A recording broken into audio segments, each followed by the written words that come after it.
Hey folks, welcome to Roland Martin Unfiltered. On today's show, voting rights for formerly incarcerated, two huge initiatives, one in Louisiana, one in Florida. We'll talk to Carmen, Perez, one of the co-organizers of the Women's March, about this critical issue. Also, it is 2 weeks until Election Day, and voter suppression is rampant all across this country. This time was happening in Waller County, Texas, where they are targeting Black and Latino students at Prairie View A&M University. The NAACP Legal Defense Fund filed a lawsuit this morning. We'll explain to you exactly what it is about. Also, two court decisions actually protecting the right to vote in Missouri and New Hampshire. We have the details. Brian Kemp, Republican running against Stacey Abrams in Georgia, they'll be debating in about an hour, caught on tape worrying about people actually voting. You're the Secretary of State, dude. You should kind of want that. We have the audio. Can't wait to discuss with our panel. Meanwhile, in Georgia, an old story about and photo surfaced about Abrams burning the Georgia state flag in 1992, the Confederate racist one. We'll explain. Also, if the Democrats have a good election day in 2 weeks, they can thank Black female voters and Black female candidates. The electoral power of Black women is big, and we'll break it down with a university professor. And also, Megyn Kelly is apologizing after today, saying, I don't see what the big deal is about blackface. She learned real quick how social media felt. We'll read to you her apology. Also, Niecy Nash has just put out a helpful PSA for all the white women who losing their damn minds calling the cops on Black people. Trust me, you're going to get a kick out of this one as well. And yes, the racists in Florida have issued a racist robocall against Andrew Gillum. Boy, they don't want to see a Black man become governor. And Donald Trump last night said, I'm a nationalist. He left out the white part. But we are not a fool. Our panel will break that down as well. It is time to bring the funk on Roland Martin Unfiltered. Let's go. He's got it. Whatever the miss, he's on it. Yes, that is live. Whatever it is, he's got the scoop, the fact, the find. And when it breaks, he's right on time and it's rolling. Best believe he's knowing. Putting it down from sports to news to politics. With entertainment just for kicks, he's rolling. It's on go, roll, y'all. It's Roland Martin, yeah. Rolling with Roland now. He's funk, he's fresh, he's real, the best, you know he's Roland Martin now.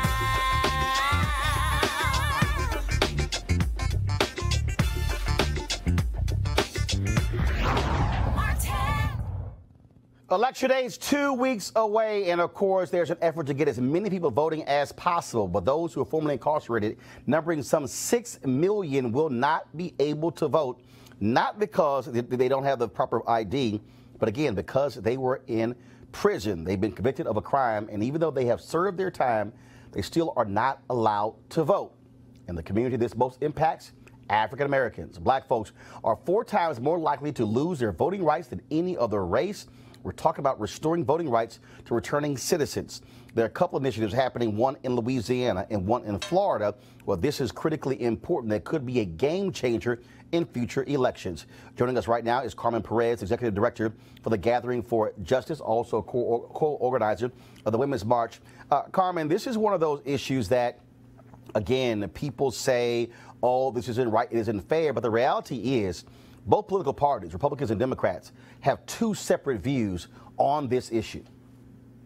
That's right. So we know that many people who have felony convictions don't have the right to vote. So it's not just people who are coming out of prison like yesterday. We're talking about people who have done their time. They have served their time. They are now community members. They're contributing to the community. And so in Florida, there are 1.5 million people with a felony conviction. And so Desmond Meade is working on voting restoration rights. And so this is going to be a huge game changer. It's something that we all need to get behind. But there are both Republicans and Democrats that are in agreement that people deserve the right to vote in Florida. And not only that, you also, of course, you have an initiative that's been going through the legislature in Louisiana, also dealing with this as well. And again, we are seeing people who recognize that it makes no sense whatsoever denying the right to vote of people who served their time, some of them 20, 30, 40 years ago.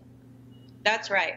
We just finished a concert here in California this weekend called Time Done. It's to launch a new campaign for those who have served their time. They've done their time. It's been 20, 10, 5 years.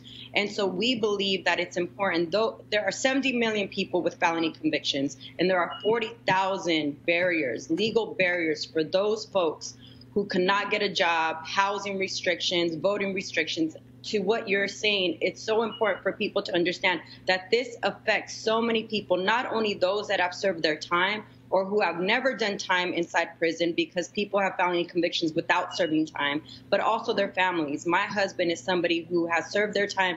He was convicted of something when he was 19 years old. He is somebody, and my family cannot adopt anyone, right? So he is somebody who is working on this. Desmond Meade, Louisiana has this whole voting restoration rights. It's going to be huge for our country, but we also know that there are individuals that are putting voter suppression laws into place, and we got to fight back, especially with the midterm elections. Henry, go to my iPad, please. This is from nonprofitvote.org. What you'll see is that voting rights retained while in prison for a felony conviction. Only 2 states, just 2 states, Maine and Vermont. Voting rights restored automatically upon release from prison. D.C., Hawaii, Illinois, Indiana, Maryland, Massachusetts, Michigan, Montana, New Hampshire, North Dakota, Ohio, Oregon, Pennsylvania, Rhode Island, and Utah. Voting rights restored automatically once released from prison and discharged from parole. California, Colorado, Connecticut, and New York. And then, of course, you have these other states, but there are a number of states where literally voting rights restoration is dependent on the type of conviction and the outcome of an individual petition or application to the government. Alabama, Delaware, Mississippi, Nevada, Tennessee, and Wyoming. And this is the huge one. Voting rights can only be restored through an individual petition or application to the government in Florida, Iowa, and Kentucky. And Carmen, that's why the Florida voting initiative is so important, because they're trying to change the state constitution. Once that's done, 1.5 to 1.6 million will have their voting rights stored, but not just their voting rights. You mentioned Desmond Meade, who is leading this. He came out of prison, got his law degree, but Florida does not even allow those who are formerly incarcerated with a felony to get a professional license. And so he got his law degree, but he can't practice law as a result of the law in Florida. And those are the legal barriers that I'm talking about. 70 million people who have done their time, have a conviction, and face 40,000 legal barriers. In California, there are about 8 million people who face 5,000 barriers. That is the population of New York City. As of 2015, 6.1 million people in the U.S. have lost their right to vote due to a felony conviction. 1 in 4 of those are still in prison. So these are people who have come out, like Desmond Meade. He's changed his life. He got a degree. He's contributing to society. He's working to make sure that nobody is facing the barriers that he is facing. And it's going to be huge in Florida. And again, this is one of those issues that when you look at the polling data, first of all, it's polling about 72% in Florida, but it's a huge discrepancy. About 58, 59% of Republicans, 80+% of Democrats. So you clearly have a difference of view when it comes to party. That's right.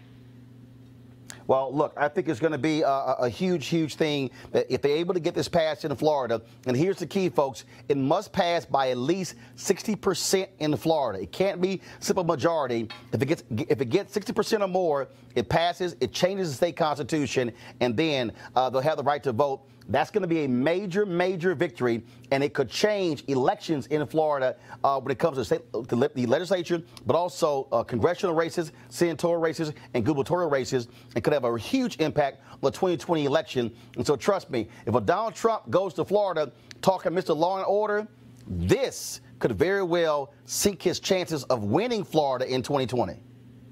And those who don't have the right to know have family members who do have the right to vote. So people need to go out and vote. This is huge for us. These midterm elections are going to be huge for so many of us that are impacted by so many of these issues. And so I really, really, really, really urge all of you to go out and vote. All right, Carmen Perez, we certainly appreciate it. Thank you so very much.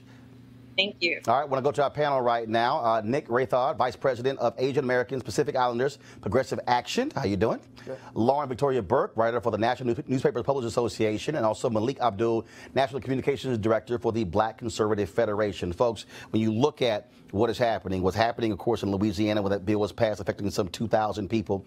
But again, this in Florida, first and foremost, this is a ballot initiative being led by African Americans, okay, in Florida.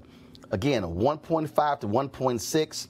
I'm telling you right now, if you're running for office in Florida and you're talking about, I want to get tough on law and order, you're going to have to recalibrate if all of a sudden 1.5 to 1.6 million people are not going to be voting in your state. It is interesting to think about the 60% threshold. That's hard to reach. That's really hard to reach. But the good news in Florida is they have two really exciting races. They have the, Rick Scott and Bill Nelson running against each other, and obviously Andrew Gillum. Andrew Gillum should bring out the type of constituency that really would care about that particular ballot initiative. I actually think it'll make the 60%, which in another year I don't think it would make the 60%. Well, look, they've been polling very well over the last 3 or 4 months. Live on this show, when we got the most recent data, it showed about 72% is where it's polling right now, because it's a lot of white folks in Florida who are felons or formerly incarcerated who are looking to also get the right to vote. Malik, I'm telling you, if you're Republicans and conservatives in Florida, you're going to have to change what you say, because it used to be, oh, law and order, lock them up. You got 1.6 million folks now who gonna have a ballot in their hand. I think that's gonna change. That's gonna change the tone of a lot of campaigns. Yeah, I think they can make some changes to the rhetoric, but I think overall I support what the ballot initiative down in Florida. I think the Republican Party as a whole, especially when you're talking about people who have served their time, I think that the Republican Party as a whole benefits from encouraging legislators. Fortunately, Florida is one of the few states that allows that what they have there in Florida, but I'm glad to know that a lot of the Republicans in many of, if not most of the other Republican states don't have those same issues as in Florida. But as far as this ballot initiative, I'm all for it. But Nick, look, the reality is in Florida, what they have is a joke of a system where Rick Scott, who's the governor, appointed several commissioners where you had to actually physically go before them to explain why you should get your right to vote back. And then one of the individuals on it would ask every person, do you go to church? And they would be going like, well, what the hell they got to do to get my right to vote back? Wow. And they very rarely said yes. I mean, one guy who had no issues for 20 plus years laid this whole deal out, and they were like, you've done a good job of staying clean, but no, we're not going to give you a right to vote. And so what this measure does, wipes that commission out, where you will have that right to vote as soon as you get out. Well, first, I mean, this is a modern-day Jim Crow that's happening down in the South and across the country. I mean, you saw on your iPad, it was 2 states that allowed felony reenfranchisement, and there's 48 that have some form of it, but most of them don't. And that is troubling. And this, to me, is the type of game-changing thing that we need to be doing as Democrats, as a progressive movement, as people of color, because, like you said, 1.6 million people coming out. That changes the entire dynamic in that state. And in every state that we can get that passed in and moved in, I think, only speaks to then further challenges for the Republican Party and benefiting the progressive movement, and especially black and brown. Lauren, this is also going to be a lesson, frankly, for progressives and Democrats when it comes to ballot initiatives. Conservatives have always funded these initiatives, gotten certain things passed, constitutions changed. You look at Alicia Reese, Ohio State rep. She's been desperately trying to get progressives and Democrats to fund her Ohio Bill of Rights initiative that would guarantee the right to vote in the Ohio State Constitution. Every damn year, they are suing somebody and going to court over voting in Ohio. If you change the Constitution and you actually make it a part of the Constitution, game over. You can get, because what people don't understand is there is no affirmative right to vote for every American. Justice Antonin Scalia wrote that in Bush v. Gore in 2000, that there is no affirmative right to vote. It does say if you're a minority or a woman, your rights cannot be discriminated against, but there's no affirmative right to vote. By putting it in the state constitution, then you get rid of all these ridiculous, we're going to changing of polling locations and stripping this and all these things that, frankly, Republicans use to suppress the vote. This now changes it. So I think The lesson for progressives would be, whoa, this thing passes. Now, let's stop sitting here waiting for a progressive Supreme Court or federal bench change the state constitution. It's so hard, though, on the left to fund so much of what needs to be funded. I mean, we spend so much time. Well, they can fund stupid stuff. Well, we do fund stupid, but the thing is that we have to spend so much time just protecting the franchise, protecting the vote. You know, just on a basic level. You see what's going on right now with voter protection. So much energy has to go into voter protection. So many attorneys have to work on that. Yes. That the ballot initiative piece has been missed. It's been missed over the years. I mean, let's face it. But, you know, if you get the right governor in there in Florida, that'll be a big help as well. But here's the piece, though. I'm going to go to you. 2011, the Ohio legislature passes this onerous voter ID law, voter suppression bill. Right. They get more than 400,000 signatures to put it on the ballot in 2012. All you needed was 330,000. They got way over that. Right. What happens? The legislature goes, oh, hell no. We are not going to have all these folks motivated to turn out. Right. Here's the deal. White folks will vote for an affirmative right to vote in the Constitution. Exactly. They changed that law, and they said we are not turning those people out because, and it was still on the ballot, but they did not want it to happen. In Maine, Republican legislature took away the right to same-day voter registration. The residents in 2010, Maine residents said, who the hell asked y'all to do that? Right. Put it back on the ballot in 2012. Right. It passed by more than 65%. Right. The point here is, I think that when you have these ballot initiatives when it comes to voting, you can thwart Republicans because I just don't see a white Republican going, damn it, I'm going to vote against having my right to vote. Well, anytime you have an issue like that, particularly like that, the ones you just mentioned, that galvanizes that many people, you've got it. I mean, we live in a country with 70 million people who have a criminal record. Right. So, you know, when you have that many people who have a criminal record, obviously we're specifically talking about felonies, but still, that's a lot of people who understand involvement with the criminal justice system, and they're going to be for something like, because there's really no reason, once you've paid your debt to society, there's really no reason that you shouldn't be able to re-enter. Nick, final comment. Well, this is a matter of the wrong priorities, I think, for the progressive movement and the party. We continue to focus federally, and where we actually need to be focused is at the state level. What Republicans have done. Focus on state. For 40 years, they've been building at the state level, which is why currently they have historic control of the governorships, historic control of attorneys general, historic control of state legislatures, and if we don't control those things, we lose everything. So ballot initiatives, invest in those. They turn people out. They're a way to get people to the polls. But in the legislatures as well, invest in there. You won't have these issues happening if we invest in the right places, do the right things, and structurally change how we operate. All right, folks, in the home stretch of the midterms, the Republican Party, their leader Donald Trump, have decided that these 2 weeks will all be about the fear of immigrants, racism, and bald-faced lies about a left-wing mob. Well, Trump used all of that to win the presidency, and he is trying it again. Now, last night, he said he was a nationalist. Now, of course, he left out the word white, but no one is confused by what he meant. We'll deal with that later in the show, but one more instance of voter suppression is being called out by the NAACP Legal Defense Fund at Prairie View A&M University, an HBCU in Waller County, Texas. There are no early voting sites on the campus, all by design, folks. This has been an issue dating back more than 2 decades. The NAACP Legal Defense Fund, they says, quote, since at least the early 1970s, Waller County has consistently tried to limit the political power of black voters in the city of Prairie View and at Prairie View A&M specifically by undermining their right to vote.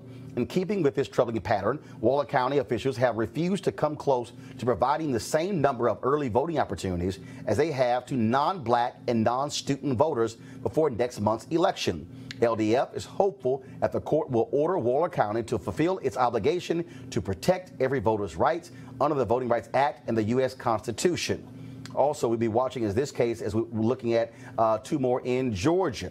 In Missouri, there was some movement to preserve the right to vote. Voters with alternate ID will not be required to provide a sworn statement about their residence in Missouri.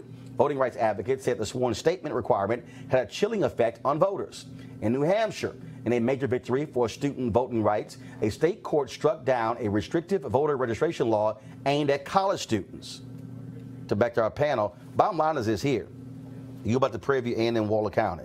Waller County, largely white. They do not want those black students affecting the politics in that county.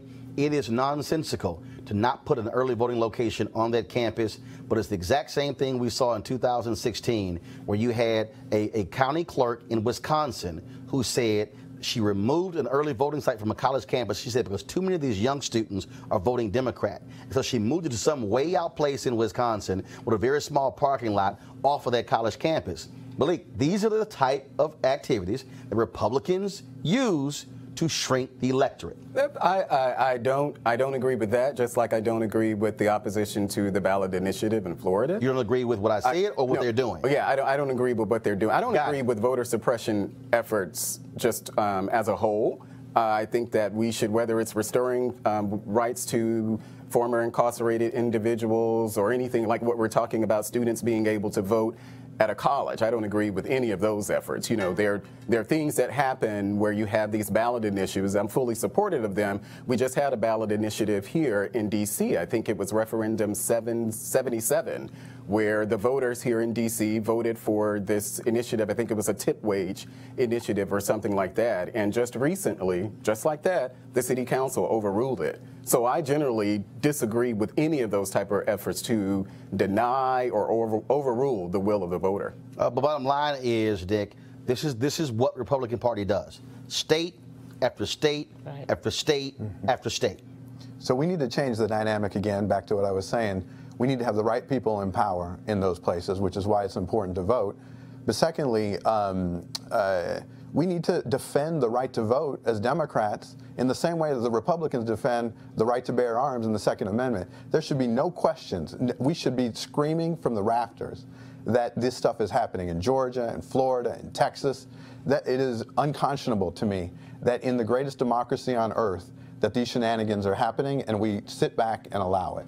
And not only that, it's boringly consistent. The Republicans go after this over and over, time and time again. It's the same thing. They understand the demographics in the country are changing, and they're making moves to try to keep even, and they can't keep even. At some point, you get overtaken. We'll see in 14 days whether or not that'll happen in Florida and Georgia and Texas.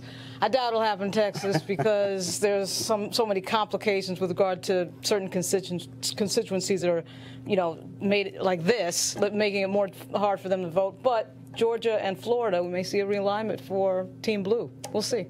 Yeah, well, I think it's important to at least distinguish what's happening in, for instance, Texas with the students being able to vote at Prairie View and what's happening in Georgia with this voters, the 52,000 voters who can vote, but they have to, what is that, the exact match law that they're doing down there on the floor? Yeah, I mean, I think it's important to distinguish what's happening there from what's happening in Texas. But actually, what previously happened in Texas, that 5 different federal judges said that the Texas voter ID law was discriminatory. The Obama administration sided with the plaintiffs in that. The Trump administration comes in, they sided with the state of Texas. It went to the Republican Supreme Court, and then they sided with Texas on that. But again, and let's be real. They said some 600,000 folks in Texas disenfranchised by that voting ID law. Right, and voter suppression is now effectively the policy of the Republican Party. I mean, this is what they believe. Based on what? No. It is based on an opinion. No, it's not. No, it's not. Hold up.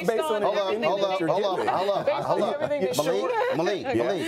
I can do a roll call. All right. You wanted to hit a roll call? Let's do the roll call. Iowa, Georgia, Tennessee, Arkansas, Louisiana, Mississippi, Alabama, Florida, Texas, North Carolina, Pennsylvania. You want me to keep going? Well, but you're naming worse. states. It started right after Barack Obama got elected. And again, you're including Georgia in that, and Georgia is probably one of the other states where what we have in Georgia is that exact match law. No. Let me help you out. Here's what happened in Georgia. Yes. You had the exact match games that were going on. Yes, under Kemp. A federal judge, ruled against Kemp, said this is not right, not proper. And then the legislature. What do Republicans of Georgia do? Hell, we're going to make it the law. Yeah. Okay. So then they actually made it the law. So you had that going. That's voter suppression.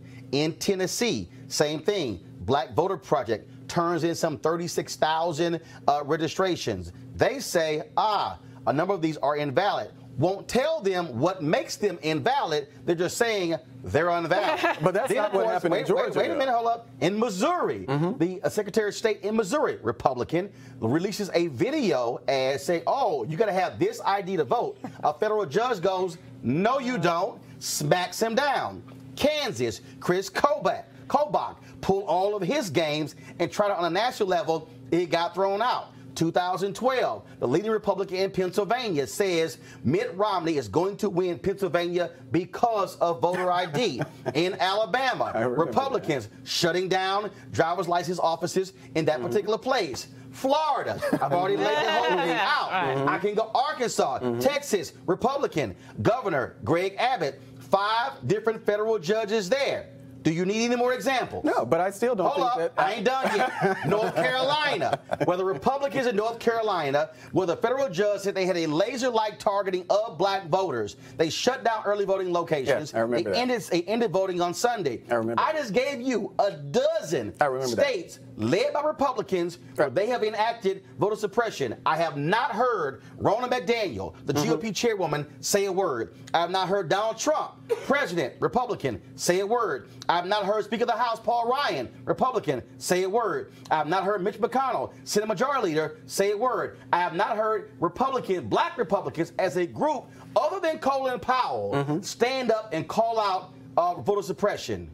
That's your evidence. Well, I mean, you can mention Colin Powell and you can mention some of the other ones, but those particular states that you're talking about, I don't know the details of each of those, but I just gave them to you. But you're talking about, and I think what you mentioned is that this is the play of the Republican Party. Which it is. That's your opinion. No, but it's not a fact.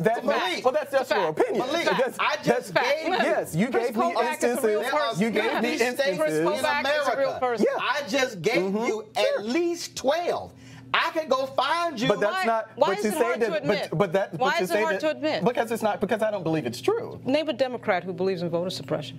Name a Democrat who is done what Chris Kobach has done. I don't even. Name one Democrat that's done what Chris Kobach has done. You're saying name a Democrat who. Name one Democrat. Name Democrat. But you're giving your opinion. I can name Brian Kemp. You can say Brian Kemp. Brian Kemp and Chris Kobach is not my. But that's your opinion on Brian Kemp. I'm helping you with one more. But that's your. No, I'm helping you one more. Conservative group right here in Virginia, a legal group. They were sending notices to very small towns in Mississippi saying, oh, these voting rolls where names don't match. If you don't remove them from the voting rolls, we're going to sue you. These small towns did not have the money to hire outside attorneys, and so they actually began to purge their rolls because of what they actually did. Speaking of purging rolls, Republicans in Ohio actually led the whole purging of voting rolls initiative. White man in Ohio sues them, go to the Supreme Court. How does the Republican-controlled Supreme Court rule? Yes, purging is allowed. Dude, that's policy. And again, the Republican Party says nothing. In every single instance I just mentioned, the Republican Party has never sided with the people voting. No. They've never sided with the people who were fighting against it. So you keep saying that's not the party's position. Malik, please show me, and I will wait for it, how Republicans never side with folks who are trying to vote. I just told you in Maine. So speaking the Republican legislature, the Republican legislature and the Republican governor changed the state law. Right. Didn't ask nobody. When it came to same-day voter registration, the voters went, what the hell are y'all doing, and overruled them as they should again. Have. As they should have. But please show me. You can take the what's the Georgia governor now? I mean the Georgia governor. What he did after the hurricanes, the storm damage that was down there. What he did, he extended early voting in I think several of the counties in Georgia. That's what the Republican Party is. That doesn't mean that there aren't places where there may be some voter suppression, but that's not a policy of the entire party. It's just not a policy of the entire party. It's just not. Last chance. This is the last chance you have. This is so like this is like a preacher trying to give you the last chance. Give your life to Jesus. I just need you, Malik. Please show me an example where Republican state officials, party officials, where Republican governors or leaders, where they have stood up and said, what our party is doing is wrong and shaving votes off and suppressing the vote. We're going to stand with those who filed the lawsuits. Can you give me an example? Let me look at Jeff Flake's Twitter account. He may have said somebody like Jeff Flake. Yeah, but of course he hadn't said it. But of course he hadn't said it. Good at saying stuff but doing nothing. Because in Texas we call that all hat and no cap. So I don't have an example of that. You don't have an example. I don't have an example of that. Guess what? They don't exist, bro. They don't exist. You can't find them because they don't exist. They may not have said anything, but that's not a policy of the Republican Party. Here you go, Doc. October 26th voting deadline is in Nebraska. October 29th, state of Washington. October 30th is Utah and Connecticut. And of course, on election day, you can actually register and vote. Colorado, D.C., Hawaii, Idaho, Illinois, Iowa, Maine, because they overruled Republicans, Minnesota, Montana, New Hampshire, Vermont, Wisconsin, and Wyoming. Those states you can actually register and vote on the same day. Now, these are the states that are early voting taking place as we speak. Alaska, Arizona, Arkansas, California, Georgia, Hawaii, Idaho, Indiana, Iowa, Kansas, Louisiana, Massachusetts, Montana, Nebraska, Nevada, New Mexico, North Carolina, and Ohio. Those are all the places where you can vote right now. Now, we're talking about how Republicans are concerned about all these folks voting. Well, speaking of Brian Kemp, the Secretary of State in Georgia, running for governor against Stacey Abrams, he has been very concerned about those folks. Reporter for Rolling Stone obtained a copy of this audio that took place on Friday, where Kemp very worried about those folks voting. And as worried as we were going into the start of early voting with the literally tens of millions of dollars that they are putting behind to get out the vote efforts for their base, a lot of that with absentee ballot requests. They have just an unprecedented number of that, which is something that continues to concern us, especially if everybody uses and exercises their right to vote, which they absolutely can, and mails those ballots in. We got to have heavy turnout to offset that. He is really concerned about them turning out, but he's doing all he can to make sure it doesn't happen. Now, in less than 30 minutes, of course, Stacey Abrams and Brian Kemp will be engaged in their first debate that's going to be airing on Georgia Public Broadcasting. If you go to RolandSMartin.com and RolandMartinUnfiltered.com, we're going to have the debate on our website as well. Now, yesterday, though, the New York Times reported that Stacey Abrams, as a college student, participated in a demonstration where she burned the then Georgia state flag. Now, of course, that was the Confederate flag in Georgia. Of course, this was a story from the Atlanta Journal-Constitution in 1992. AUC students burned state flag in protest at Capitol. Now, here's what the flag looked like back then. We're going to show you the flag. Guess what? That damn thing was worth getting burned. Now, of course, stories coming out right now. Brian Kemp is hoping that's going to revive some feelings among Republicans there in Georgia as it relates to that. To me, non-story, because I set that sucker on fire today. Well, the problem is if you care about that issue and that's your wedge issue, you were voting for Brian Kemp anyway. Right. So I don't understand why. What I think it really shows is the Oppo research against Ms. Abrams is non-existent or weak or something, because if that's all they've got a huge problem. I mean, in 1992, when she was a Spelman, why would anyone care about that? Per well, se? we care what Kavanaugh said. We care what Kavanaugh said in his yearbook. So flags and Kavanaugh. But that's a false equivalency. We care about what he said. Nick, go ahead. It's a false. That's a false equivalency. But is it though? Nick, go ahead. Yes, because so what happened with Kavanaugh? He committed an actual crime. Did he? Yes, he was accused of a crime. Okay, He was accused of a crime. There's a difference. And they had a witness, they had evidence, they had uncorroborated a whole lot of things going on there, and it was a crime that needed to be explored.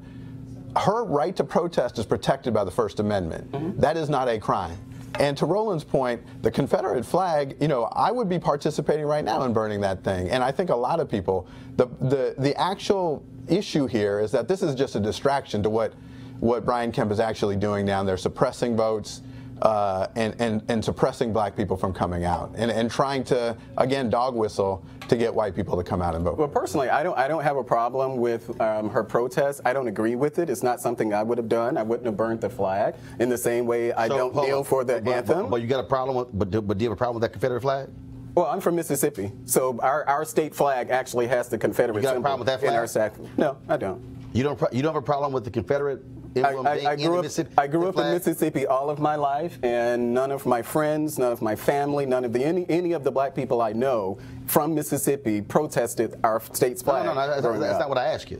What I'm asking you again is, I personally do you have a? I'm personally not offended by it. Are you telling me you don't have a problem with the Confederate emblem being on the state flag? So you have no problem that black children are growing up in Mississippi having to salute a flag with the Confederate symbol? As that kid who grew up in Mississippi, no, I don't. It didn't bother me when I was. And the Republican governor of that state had a problem with it. That's fine. Of South Carolina. Hold on. Let me go back. You are a black man in Mississippi. Black man. You have no problem. Black man from the hood in Mississippi. You have no problem with a Confederate symbol being on the Mississippi state flag. It did not bother me then, and it does not bother me now. So you will salute that flag? I don't salute Mississippi's flag. I live in D.C. I don't really salute any flag. Okay. Do you ever go back home for events? Mm-hmm. And when they say stand up, you salute it? I've never been to an event where we've had to stand up there. I was just there for my niece's graduation. But you got no problem with it? It doesn't bother me. If they decided to remove it, it's fine. But I'm pretty indifferent to it. It's not as that kid, and probably the only one on the panel who grew up in Mississippi, I can say that I don't know of the flag being a problem when I grew up. And this is just a fact. I can show you a lot of black folks who would disagree with that. I mean, I know. Well, I'm the Mississippian. I know for a fact. No, that's fine. But I know Angelou Ellis was also a native of Mississippi. Yeah, I'm not has been one of the folks who has been leading protests against that flag. But again, no. But it's always one or two who had that feeling. But I can tell you right now, when you have folks who still believe that the Confederacy should have won, that's a problem. But you mean that's a problem? Yeah, that's a problem. But that was the damn thing is still on the flag. Well, I mean, you're saying whether or not, and you also know in your home state when you go to Statuary Hall that the two statues from your state are Confederate generals. You kidding me? And in fact, we have a Confederate memorial in front of, I think, our old city, and you cool our old with that? Capitol Hall. I was actually amazed by it because I never knew it was there. But you cool with that? If they remove it, fine. If they don't, are you cool that the senior senator of Mississippi uses the desk of Jefferson Davis, the greatest traitor in American history? Well, I mean, I don't know. It's not like Robert Byrd didn't exist in the U.S. Senate from West Virginia. No, you didn't answer my question. The senior senator in West Virginia does not use the desk of Robert Byrd. But Robert Byrd was an ex-Cyclops of the KKK? Yes, but I'm asking and he was you again, a Democrat. The senior senator right now in Mississippi, it was actually passed by the U.S. Senate, which is a joke. That person uses the desk of Jefferson Davis. Yeah, I mean... You cool with that too? That doesn't bother me. Those are certain things, it just doesn't bother me. Okay. What does bother you? Well, it's a lot. we can talk about it, but those things don't. Okay. Those things. I see now why Mississippi still has fundamental issues when it comes. Because we have great people who are from there. No, actually, I see why you still have issues when it comes to economic. Well, I haven't lived there in about 18 years, so that's probably the reason why you left. All right, it is. Yeah, it's the whole reason why you left. Folks, black women are playing a huge role when it comes to turning out the vote. We have known this for quite some time, but only mainstream media has realized that black women actually are getting out to vote. Okay, black people in black media, we've always known that, of course, but you're also seeing black women who are now running for office, even though they're not getting the support they also need. So a new study has been dealing with that whole issue in terms of where black women stand when it comes to voting. So joining us right now is Dr. Andre Perry of the Brookings Institution. They've been looking at this. And Dr. Perry, how you doing? Doing well. How are you? Doing great. Good seeing you, sir. And so when you look at what is happening across this country, you got black women who are not waiting, who are not hoping some political party or some candidate come in with resources. Folks have been on the ground pushing and working hard for quite some time to turn out black women who also hate the Republican Party more than any other group in America. That's right. So Brookings Institution and the Higher Heights Leadership Fund decided to create a roadmap and looking at the conditions that are ripe for black women electoral success. And what we found is something that we've intuitively known, that black women in majority black places have a higher chance of getting elected. But what we're seeing over the last couple of years, that black women are winning in majority places of color. as opposed to black places, expanding the range of options they have. So London Breed, for instance, San Francisco, should not be considered a surprise in a lot of places. You mentioned Ayanna Presley. She is not a surprise. And then we also found that majority blacks or places where there's a high concentration of black folks, states with a high concentration of black folks, there's a better likelihood of winning. So even in places like Mississippi, women are standing up and their batting average is not that bad. The issue is not necessarily getting out the vote per se, but getting people to run. You know, of all the open seats this year, only a third were contested by black women. In black districts, majority black districts. You also, of course, have Jahana Hayes, who's in Connecticut, who's also running, could be the first person of color from Connecticut. Then, of course, you also have a sister who's running in Iowa as well. And so what you are seeing these black women run, but also I think a huge part, first of all, you have Democratic constituencies that have not been supporting them. That's right. And so what is also being created, you're seeing these black women networks that are also utilizing their buying power and their money to fund a lot of these races as well. We had a group of elected officials and support groups come to the Brookings Institution when we released this report. And Catherine Pugh, mayor of Baltimore, she flashed a Delta sign signifying that she utilized her social networks to get elected. Black women are not getting the financial backing as their white peers, and they're not getting the backing from the Democratic Party, and we don't have to necessarily mention the Republican Party, which has been absent. But they are leveraging their social resources, and they're winning in spite of the electoral apparatus. And so it's encouraging in that regard, because if they get a decent amount of support, in what you saw in Alabama late in the game, the Democratic Party coming in and supporting the on-the-ground efforts, and you saw what happened there. If they get the kind of support in 2020 that they well deserve, you might see a different outlook in places like Alabama, Mississippi. You know, Doug Jones could have been a black woman. And that's what people are now starting to see, that we don't necessarily have to work for a white candidate. We can elect black candidates to completely represent. Malik, your party's got a black women problem. Well, I mean, they really, absolutely. They really hate your. No, and this ain't my opinion.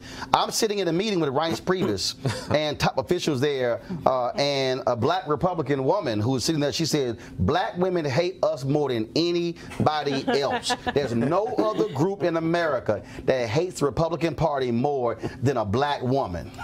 Well, I mean, the Republican Party does have a problem just generally with blacks. I don't know what our percentages are. Black women hate y'all. Well, bro, I'm talking about the number is, look, 94% of black women went for Hillary Clinton. Well, and it wasn't just because of Hillary Clinton. Yeah. They hate y'all. Yeah, but that's part of that is conditioning. Part of that is just the culture. But part of it is policy.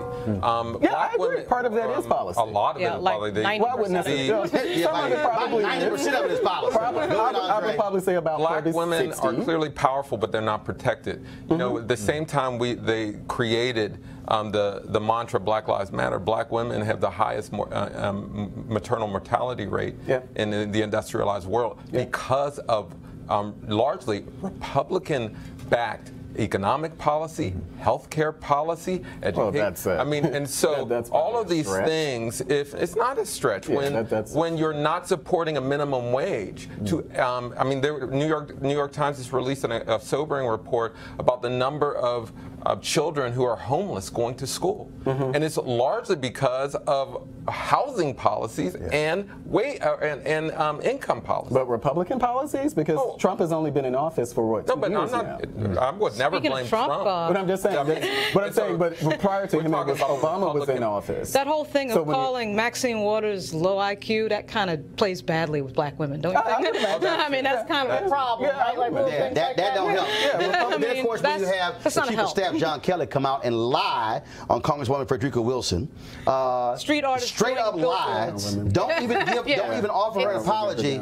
Oh, you remember that one? When John Kelly came out to the podium and then chastised her, saying she did not stand up and support federal agents in Florida, even though she kind of she was the one who made it possible to have the building renamed. And he basically called her out. It was a flat-out lie, and he didn't even have the guts to apologize to her. That don't sit well with black women. I imagine. But to your credit, I would say that the Democratic Party, by and large, particularly the liberal side of the party, have also supported policies that have not behooved black women well.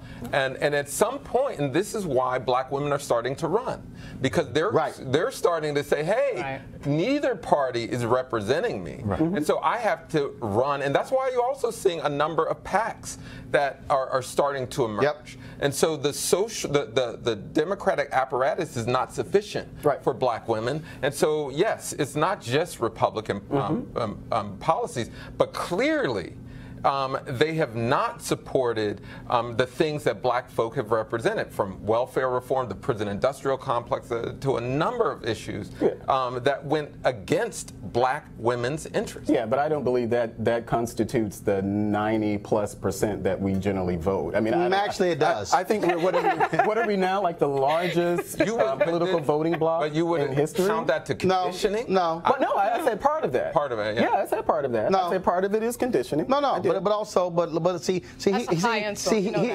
the mistake. Conditioned for what exactly? Here's the mistake. We can't figure out the issues like anybody. What do you mean when you say conditioning? That says to me we're too stupid to figure out that one party is not good for us and the other is. It means that if you are a Republican, they don't have the agency to figure out what's going on. And you grew up in a Republican family in a rural part of West Virginia. Like if you grew up in Mississippi and you don't know the battle flag is on the flag, like that conditioning. Well, I grew up a Democrat, so I don't know what point you're trying to make there. Let's talk about. And here in Washington D.C. Because it seems as if what you're trying to do is question my wokeness. Damn right. But I can walk in Condon Terrace, because I live in Ward 8 and I've been in Ward 8 all of this time. I can walk from Condon Terrace to Chopper City at any time of the day. So whatever wokeness it is that you're questioning right here, we can try it again. If you are a Republican growing up in a Republican family in rural West Virginia, Kentucky, Iowa, or any of those places, chances are that when you register to vote, you're going to register as a Republican. It's not the same thing is in Democrat. Black women voting a certain way. Well, I said part of it, and I've actually said part of it. That's what you heard. That's what you heard because that's selective hearing. That's what you wanted to hear. But what I said is, I know exactly what I said is that the black. I said it's conditioning. I said part of it is conditioning. Part of it actually is policy. I would say most of it's policy. Okay, well, you would say that, and I would disagree. Andre, go ahead. But I would disagree, though. But black people have not voted for Democrats or Republicans who have laid out generally a conservative agenda that was not of their interest. You know, so it's not. I've spent a large part of my career in Louisiana. Lots of black people did not vote for Democrats because they did not represent their interests. Precisely. What I'm saying is a lot of Republicans, black Republicans, don't vote for white Republicans because they don't represent their interests. There's nothing wrong with being conservative. Nothing wrong with being a Republican. Said there was. But you better have policies. Yes. I agree with that. That can respond to your constituents. And all I'm saying is, if you Republican, y'all got a black women problem. Yeah, that's true. And they're going to be after your ass in 2020. I'm just letting you know. Dr. Andre Perez, we appreciate it, man. Thank you so very much. Folks, today on the Today Show, Megyn Kelly got into some hot water. Matter of fact, you know what? Don't worry about it. Leave Andre there. He ain't got nowhere to go. He can live there. He could be on the panel. So Megyn Kelly got some hot water today. They were talking about Halloween costumes, and she said this. You still be able to dress like a moron. But what is racist? Because truly, you do get in trouble if you are a white person who puts on blackface for Halloween, or a black person who puts on whiteface for Halloween. Like back when I was a kid, that was okay as long as you were dressing up as like a character. If somebody feels like something is offensive to them, then you should say it, and that's fair game. And you should be able to take it if you're going to dress up like that. Yeah, you got to be able to take it. Yeah, one of the things they mentioned is people dressing up like Nazis and this. If you think it's offensive, it probably is. Yep. And one of my big complaints just about society right now is whatever happened, and I know how you were raised. I don't know how you were raised, but that's questionable. Yeah. Whatever happened to just manners and polite society? But on Halloween, you've got guys running around with fake axes coming out of their head. But what I'm saying it's gonna be jarring. Right. But what I'm saying is, in polite society, someone who's raised it would not think that dressing as a Nazi is okay. I don't need the PC. Or painting somebody. I mean, I think that there are limits to how far you want to go. But if you're making people feel bad. But I'm saying normal people kind of know where that line is. Yes, right. I mean, I have a son that dressed as a fireman with an axe and then insisted on carrying the axe around for like a week. But there was controversy on the Real Housewives. There was a controversy on the Real Housewives of New York with Luann, as she dressed as Diana Ross. And she made her skin look darker than it really is, and people said that was racist. And I don't know, I thought, like, who doesn't love Diana Ross? She wants to look like Diana Ross for one day. I don't know how, like, that got racist on Halloween. It's not like she's walking around I have not seen it, but it sounds a little racist to me. Me too. And by the way, I haven't seen the other, but if she really wanted to look like Diana Ross, she should have dressed as Michael Jackson. Because they... I don't know. I can't keep up with the number of people that... Just come on, we're already in the deep end. Literally. Of the pool. I can't keep up with the number of people that were offending just by being, like, normal people. Well, there was a little problem there. First of all, that's what happens when you have no black people sitting at the table. Plus, it's a little hard when you replace two black people with Megyn Kelly and Tamron Hall and Al Roker. That conversation likely would have went a little different. She got lit up on social media, and just a couple hours ago, she released this. Henry, go to my iPad. Dear friends and teammates, one of the wonderful things about my job is that I get the chance to express and hear a lot of opinions. Today is one of those days where listening carefully to other points of view, including from friends and colleagues, is leading me to rethink my own views. When we had the roundtable discussion earlier today about the controversy of making your face look like a different race as part of a Halloween costume, I suggested if this seemed okay if done as part of this holiday where people have a chance to make themselves look like others. The iconic Diana Ross came up as an example. To me, I thought, why would it be controversial for someone dressing up as Diana Ross to make herself look like this amazing woman as a way of honoring and respecting her? I realize now that such behavior is indeed wrong, and I am sorry. The history of blackface in our culture is abhorrent, the wounds too deep.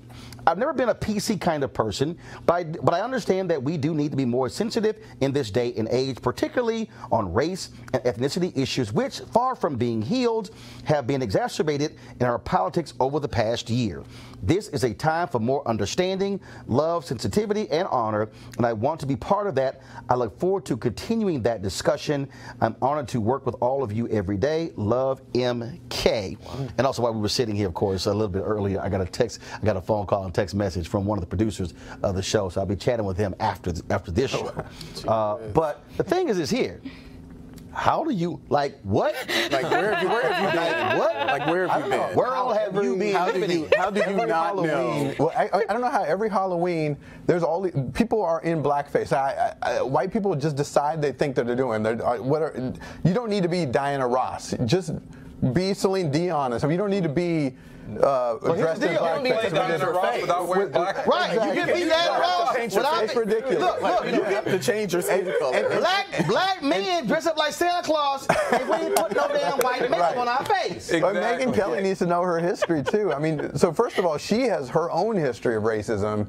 throughout her time at Fox. By saying Santa is white? Santa, yes, right. And for NBC to bring her on and normalize this sort of behavior is But you're onto something that Halloween has become the opportunity for racists to express their racism and say, oh, it's just a costume. I have nothing to do with it. It has nothing to do with my attitudes, when in fact it is just another form of intimidation, of letting people know that you're beneath a white standard. And on college campuses in particular, you see a heightening of this. And so all the ghetto parties and all the thug parties and all of this other stuff. And so it's just an opportunity for white folks to say, oh, let's break free from our PC culture and let's just be ourselves. And what they're really revealing is their racism. Well, I think sometimes it's valid where we're talking about a PC culture. Here, and what Megyn's talking about here, I don't even know where she's. I don't know where she's been. I don't know what she's listening to not even know that blackface is something that's offensive. And as you said, why would you even have to paint your face anything darker than what it is other than trying to give yourself a tan? I mean, Lauren, and that's a bad tan right Zoe there. Saldana caught hell. Darkening her features to play Nina Simone. With the black woman. With the prosthetic. A black woman caught hell. Darkening her skin. That's right. That's right. Yeah. You know what? I'm just going to give a shout out to Jacob Soboroff, who was out there and said, I haven't seen it, but it seems pretty racist to me. And then Jenna Bush goes, yeah, me too. I'm just saying. It was like, what is going on here? But again, Tamron Hall should be sitting there, and we all know it. That's what I think about when I see this moment. Right. Tamron Hall is the one that should be sitting there. Well, I'll tell you this here, when you talk about this idea of how people perceive what is racist. Last night, of course, the Orange One had a rally in my hometown of Houston for Ted Cruz, where he said, hey, it's cool to be a nationalist. Press play.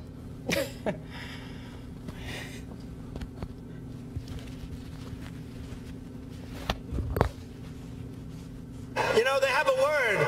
It sort of became old-fashioned. It's called a nationalist. And I say, really, we're not supposed to use that word. You know what I am? I'm a nationalist, okay? I'm a nationalist. Nationalist. Nothing. Use that word. Use that word. Yeah, it's old-fashioned, all right. It's definitely old-fashioned. That part's accurate. Unbelievable. 14 days. 14 days. You cool with are you a nationalist? I'm a patriot just like Trump. No. He didn't say patriot. He didn't say patriot. He said, just like no, Trump. ain't what he said. That's what he meant. No. Now y'all go interpreting. He said, no, use it. He said, they told me not to use it. Right. He said, I'm a nationalist. I'm going to use it anyway. Are you a nationalist? I'm a patriot just like Trump. So you're not a nationalist? I am. If that means what a patriot means, then I'm all for it. You know damn well. I'm pretty sure that's what Trump meant. No, I'm pretty sure that's what Trump meant. So why did he say patriot? Well, because I think we know that Donald Trump is provocative. We know that he tries to push back against anything that's orthodox. And I think that's an example of what we're seeing there. White nationalists are orthodox? Well, he didn't say white nationalist. He said nationalism. But he white. But if you talk about, if we get to the definition of nationalism. Are you a nationalist? I'm a patriot. I'm an absolute See, you won't answer that damn question. See, it's amazing, Andre, how you won't answer the question because he knows exactly what the hell nationalist means. But if you're going to be a patriot like Donald Trump and signal a white nationalist word and then harbor all of the segregationists, the racists, the bigots in the Republican Party, then what kind of patriot are you? Well, Donald Trump has rejected that. No, he hasn't. Donald Trump has rejected. No, he hasn't. When has he not rejected racism and bigotry? When has he not done that? Hell, he still 2 days after Charlottesville, he President Douglas living at his house in D.C. But you do not. What I'm saying is, you do not see an exodus of racists from the Republican Party. And they're getting shelter from. And in fact, he keeps hiring Republican racists who it's like okay, another one. Oh yeah, we got to try to force this one out. Right. Wait a minute, what racist has he hired? Bro, are you serious? Which racist have you heard of Steve Bannon? Steve Bannon. Hold up, stop. Did Steve Bannon not say that Breitbart was the home of the alt-right? He did. White supremacists? He did say that. Did he hire Stephen Miller? You could say. Wait, hold on, I ain't done. Did he hire Stephen Miller? He did. Who Richard Spencer said was my role model? Richard Spencer, the white nationalist, said Stephen Miller. He said Stephen Miller was my role model at Duke.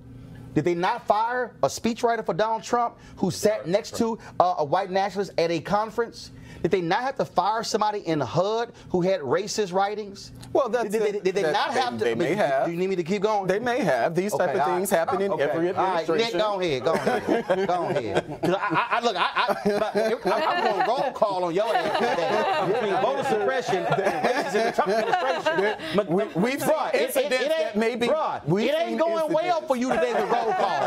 Nick, go ahead. No, there's example after example after example. And the thing that scares me, I have young children at school. Yeah.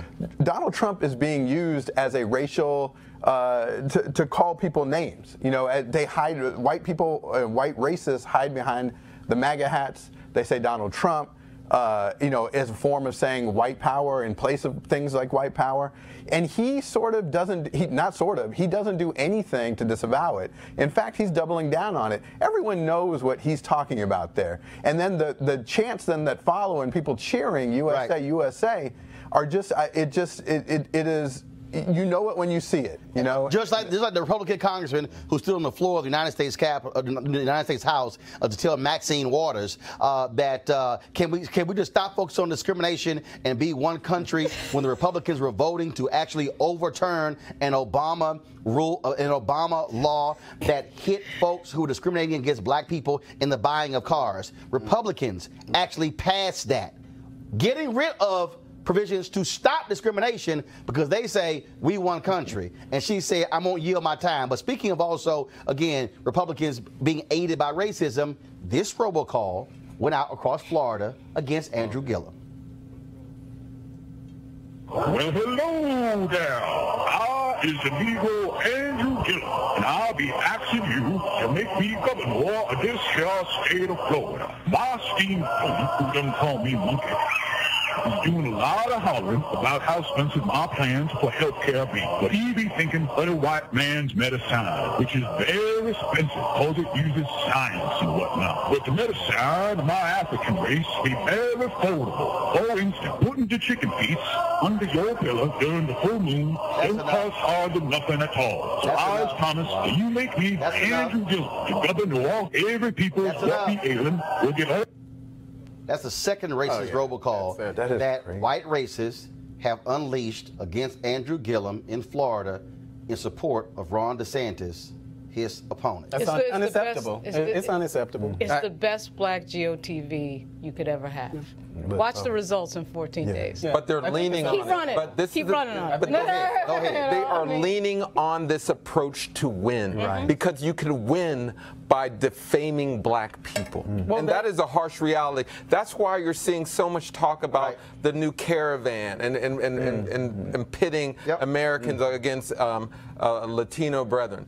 You know, it's just win, but name a recent race. I mean, because Gillespie went down in flames. Absolutely. Okay, on a totally Trump. I mean, you're right. Yeah. And of course, the racist running for U.S. Senator right now. Who's the racist running for U.S. Senator in Virginia right now?